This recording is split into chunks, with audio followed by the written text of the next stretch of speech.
Penamaluru YCP కార్యాలయంలో రాష్ట్ర మంత్రి వర్యులు జోగి రమేష్ అత్యవసర మీడియా సమావేశం ఏర్పాటు చేశారు. ఈ సందర్భంగా మంత్రి జోగి రమేష్ మాట్లాడారు. జగన్మోహన్ రెడ్డిపై కొంతమంది దుండగుల దాడిని చంద్రబాబు నాయుడు చేసిన దుశ్చర్యాన్ని ప్రజలందరూ చూశారని అన్నారు.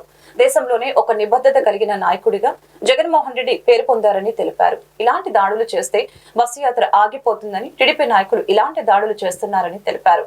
14 సంవత్సరాల కాలంలో ఎవరూ చేయలేని పనులు జగన్మోహన్ రెడ్డి చేసి చూపించారని తెలియజేశారు. జగన్మోహన్ రెడ్డి ఒక్కరే సింగిల్ గా వస్తున్నారని, అది చూడలేకే ఇలాంటి దాడులు చేస్తున్నారని మండిపడ్డారు. నిన్న జరిగిన వైఎస్ జగన్మోహన్ రెడ్డిపై దాడి చంద్రబాబు నాయుడు నిజ స్వరూపం అందరికీ అర్థమైందని, 30 లక్షల మందికి ఇళ్ల పట్టాలు ఇచ్చిన ఏకైక నాయకుడు జగన్ అని తెలిపారు. నిండు నూరేళ్లు జగన్మోహన్ రెడ్డి ఉంటారని, ఇలాంటి దాడులు జగన్మోహన్ రెడ్డికి ఏమీ జరగవని, కుప్పంలో చంద్రబాబు నాయుడిని ఓడించాలని అక్కడ ప్రజలకు పిలుపునిచ్చారు.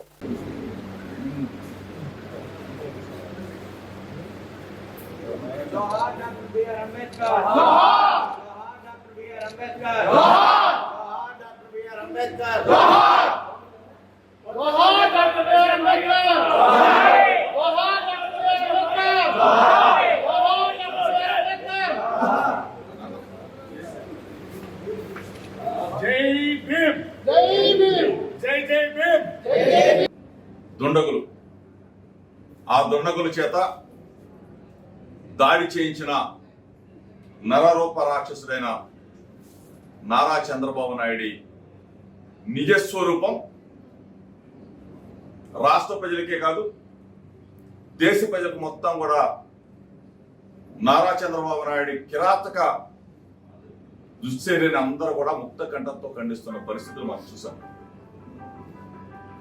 ప్రజానాయకుడు, జననేత, ఆంధ్రప్రదేశ్ రాష్ట్రంలోనే కాదు భారతదేశంలోనే ఒక విలక్షణ కలిగిన నేత, ప్రజాబలం కలిగిన నేత, 4 సిద్ధం సభలతో దేశం మొత్తం కూడా ఆంధ్రప్రదేశ్ వైపు చూసేలా, అదేవిధంగా బస్సు యాత్ర, జైత్ర యాత్ర ఏ విధంగా లక్షలాది మంది ప్రజలతో సాగుతున్న వైనం మనం చూసాం.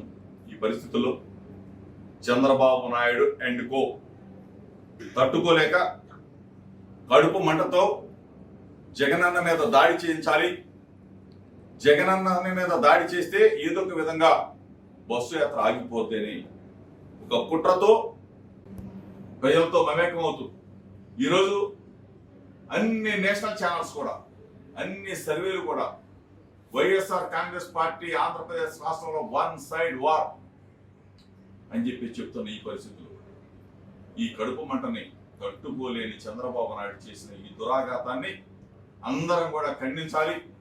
చంద్రబాబు నాయుడు నిజ స్వరూపం, చంద్రబాబు నాయుడు తరిమి కొట్టే రోజు అతి తొందరలోనే ఉంది. మే 13వ తారీఖు ఎప్పుడు వస్తుందా? పోలింగ్ స్టేషన్ ఎప్పుడు తీస్తారా? ప్రజలందరూ కూడా ఒకటే ఆతృత. జగనన్న మమ్మల్ని నిలబెట్టాడు, జగనన్న మా కుటుంబాన్ని నిలబెట్టాడు, జగనన్న మా పిల్లల్ని చదివిస్తా ఉన్నాడు. అవ్వాతాతలైతే జగనన్న మాకు మా బిడ్డ ప్రతి నెల 1వ తారీఖు నాడు మా పెన్షన్ మా చేతిలో పెడతా ఉన్నాడు. ఆసరా అక్క చెల్లెములు, రైతులు అన్నలు, ప్రతి ఒక్కళ్ళు కూడా, ప్రతి వర్గం కూడా జగనన్న జగనన్న జగనన్న 31 లక్షల మందికి ఇళ్ల స్థలాలు ఇచ్చి ఇల్లు కట్టించే ప్రతి కుటుంబం